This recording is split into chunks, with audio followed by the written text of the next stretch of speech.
So பாலிட்டிலேருந்து வந்து நமக்கு முக்கியமான இதெல்லாம் பார்க்க போறோம். கான்ஸ்டிடியூஷன் ப்ரொவின்ஷியல் ஃபார் உமன் அப்படிங்கிற ஆர்டிகல்ஸ் தான். ஸோ இது எல்லாமே வந்து நமக்கு மெயின்ஸ் அண்ட் ப்ரிலிம்ஸ்ல கண்டிப்பா கேட்பாங்க.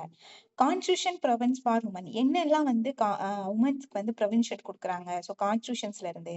ஸோ ஃபர்ஸ்ட் பார்த்தீங்க அப்படின்னா ஃபண்டமெண்டல் ரைட்ஸ், அதுக்கப்புறம் வந்து direct principal of state policy and fundamental duties, reservation in local கவர்மெண்ட்ல சில ப்ரொவின்ஷன்ஸ் அப்படிங்கிறது இருக்கு.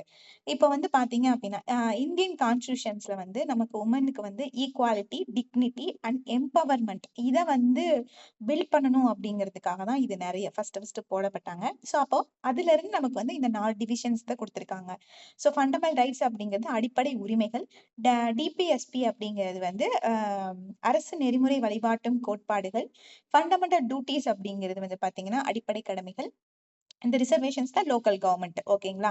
ஸோ ஆர்டிகல் 14 அப்படிங்கிறது என்னன்னா ஈக்குவாலிட்டி பிஃபோர் லா அப்படிங்கிறது எக்ஸ்பிளனேஷன்ஸ் கொடுக்குறாங்க.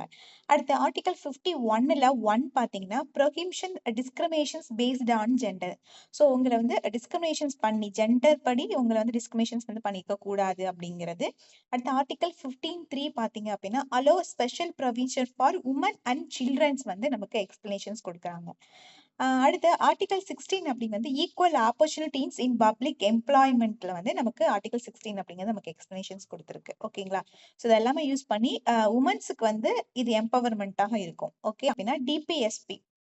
ஸோ ஆர்டிகல் 39A பார்த்தீங்க right to and adequate means of livelihood, வாழ்வாரத்தை வந்து எப்படி கொடுக்கணும், ரைட் டு வாழ்க்கை தரம் அப்படின்னு சொல்லுவாங்க.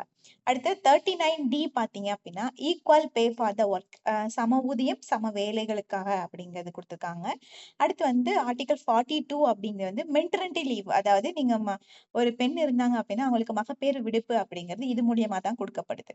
அடுத்து ஆர்டிகல் 47 அப்படிங்கிறது வந்து program food security, maternal health and improve nutritions and public, இதெல்லாம் பேசிக்கா வந்து கண்டிப்பா ஒரு ஸ்டாண்டிங் ஆஃப் லிவிங்ல இருக்கணும் அப்படிங்கிறதா இந்த டிபிஎஸ்பி பார்ட் 4 அப்படிங்கிறது நமக்கு எக்ஸ்பிளனேஷன்ஸ் கொடுக்குது. ஓகேங்களா? அடுத்து பார்த்தீங்கன்னா ஃபண்டமெண்டல் டியூட்டிஸ்ல வந்து நமக்கு ஒண்ணே தான் இருக்கு. ஸோ 51A அப்படிங்கிறது வந்து practice and for the dignity, உமனுக்கு வர டிக்னிட்டியை வந்து நமக்கு எக்ஸ்பிளனேஷன்ஸ் கொடுக்கும். ரொம்ப ரொம்ப முக்கியம் இந்த உமன்ஸ் ப்ரொவின்ஷன்ஸ் அப்படிங்கிறது. அடுத்து லோக்கல் கவர்மெண்ட்ஸ் பாடியில என்ன கொடுக்குது அப்படின்னா 33% ரிசர்வேஷன்ஸ் அப்படிங்கிறது உமனுக்கு வந்து ப்ரொவைட் பண்றாங்க. So 243D and 243T 33% reservations for women, Panchayat Raj and urban local bodies. இந்த Lok Sabha and state legislative assemblies அப்படிங்கிறது இந்த ஆக்ட் வந்து பாத்தீங்கன்னா 106வது அமெண்ட்மெண்ட் ஆக்ட் 2023 இது வரைக்கும் நம்ம கொண்டு வந்திருக்காங்கன்னு பார்த்திருக்கோம். ஸோ இதே மாதிரி வீடியோஸ் வேணா லைக் அண்ட் ஷேர் சப்ஸ்கிரைப் பண்ணுங்க. தேங்க்யூ.